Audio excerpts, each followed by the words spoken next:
Hi everybody, how you all doing today? So I like to study ancient books. I like to study, ancient women to see how they reflected their femininity, especially before, the paternalistic suppression of women. So one of my favorite books is an ancient book, is the Bible. When you study, you see several women and how they were able to get shit done. Okay, so I'm going to talk about 3 wise women and 3 stupid ones, and I'm going to show you guys how they acted and the consequences of their choices. So the first one I'm going to talk about is Abigail. Anybody who knows the story of David knows about Abigail, but very few people know about Abigail as David's wife. But very few people know how she became or came to be David's wife. I'm going to tell you. So David was in the wilderness hungry as fuck because he didn't have any food. And he heard of this very rich man in town who was celebrating and having some kind of party. So David sent some of his boys to go over there and see if this man can get them some food. This man didn't know that David was the king of Israel, right? So when the servants get there and say, hey, we were sent by David and we want some food. And he was like, who the fuck is David? You think I'm going to share my food with some peasant? Get the fuck out of my face. They said, okay. And so they were heading back to David to go tell them what David said. One of his servants, smart man, goes to his wife, the man's wife, and says to him, David sent some people to come to your husband to get some food. Your husband sent them away empty-handed and cursed them out on top of it. Now David's about to come kill all your ass. This woman, being a smart woman, she told the servant, get me a horse and put all kinds of food on that horse. And she rides the horse ahead of David's servants so that by the time she met him halfway, David was already on his way back to kill their ass. And so she met him halfway and she got down from the horse and bowed and said, sir, please do not listen to my stupid ass husband. He is crazy as fuck. Please, here's your food and all of that. Gave the man food and she saved her family. But karma, being a bitch, the man died that night. But the funny thing about it was, after the man died and David heard the man had died, what did he do? He told his servants to go get that woman to be his wife. Why? Because he saw the woman's wisdom. He's like, I want this woman on my team. And he married her, a divorced woman, or rather a widowed woman.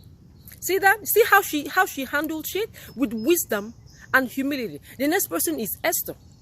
When Esther was picked as one of the women to go parade in front of the king, because the king needed a wife, King Nebuchadnezzar, I think that was his name, or some king of Persia needed a wife.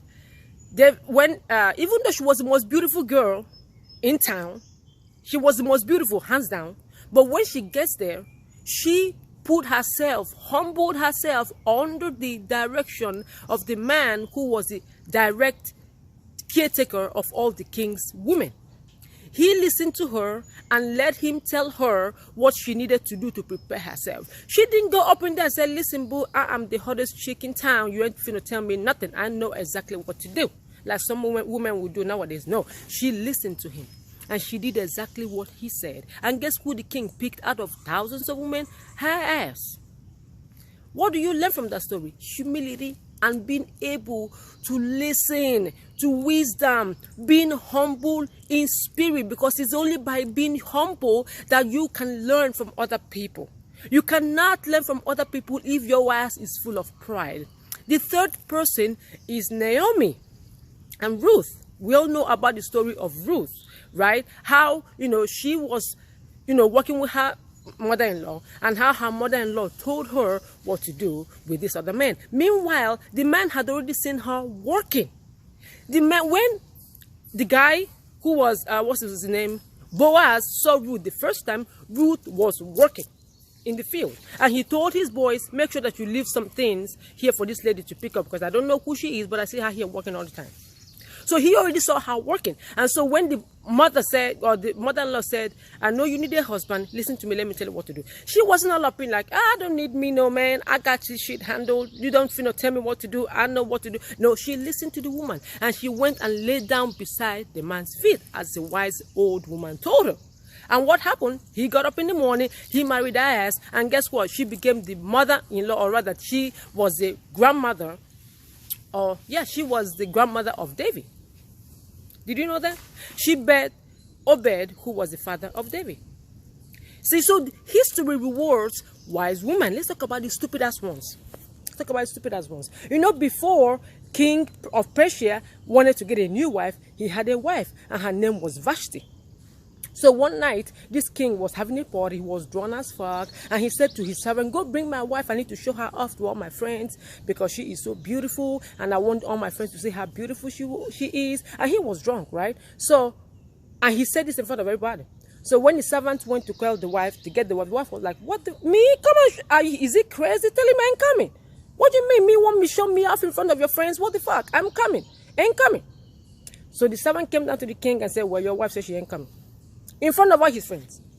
So now, her ass was removed as queen. What could she have done? She could have understood, oh, this man is drunk, but I'm going to honor him in front of his friends, and I'm just going to come, just show face. The man was just trying to show you off, but she was so stupid, she didn't know what the fuck to do. And so she got her ass removed from the throne. That's how bitches get their ass removed from thrones and shit. Second person was Delilah. Delilah was such a bitch that she killed thousands of people because of her stupidity. She was so disloyal that Samson did not see what was right in front of him. She fed this man what this man wanted to hear, but at the same time, she was killing him from behind. This man had hair that God gave him, and that hair was where his strength was, and this stupid ass woman cut this man's hair. And what was the circumstances of that? She killed that man because he died, and alongside him, she killed 1,000 more people. That is what bitches do. Wherever they go, they bring death. This third person is Jezebel. You all know the story of Jezebel. Okay, Jezebel's husband came to her all whippy face and shit and said, look at this guy over there. He owns this vineyard and I want the vineyard. And the guy said, I can't have the vineyard. And she was like, who said you can have the vineyard? You were a king. You can have whatever the fuck you want. Go get your vineyard. You know what she did? She sent people to kill the man. That vineyard belonged to the man's family. Okay, this was a king who had everything he wanted, but he wanted that one single vineyard that belonged to this man's family, and his stupid ass wife made sure he got it. Why? Because she was wicked as fuck. She had so much darkness in her, she couldn't tell the man the truth. A wise man would say to the man, go sit your eyes down. You have all these things. Why you want that little man's vineyard? No, she didn't do it. She didn't do it. She told him, you think you can have whatever the fuck you want. Cool vineyard? Go get the shit. In fact, I'm gonna help you get it. What happened to her? She was thrown out the window, and dogs ate her flesh. That's what happened to her. See, women can be wise and women can be crazy and wicked. Okay, but the reward you get in this life is a direct reflection of whether you are wise or not. Now, you can be pretty and think that your body is your claim to fame and use it to manipulate and hurt people. That shit is going to come back on you. You can tell your man that right is wrong and wrong is right. It's going to come back and bite you in the tooth. It's far more powerful to be a woman of integrity, a woman of wisdom, deep wisdom, and a woman of humility. You can get farther in life that way.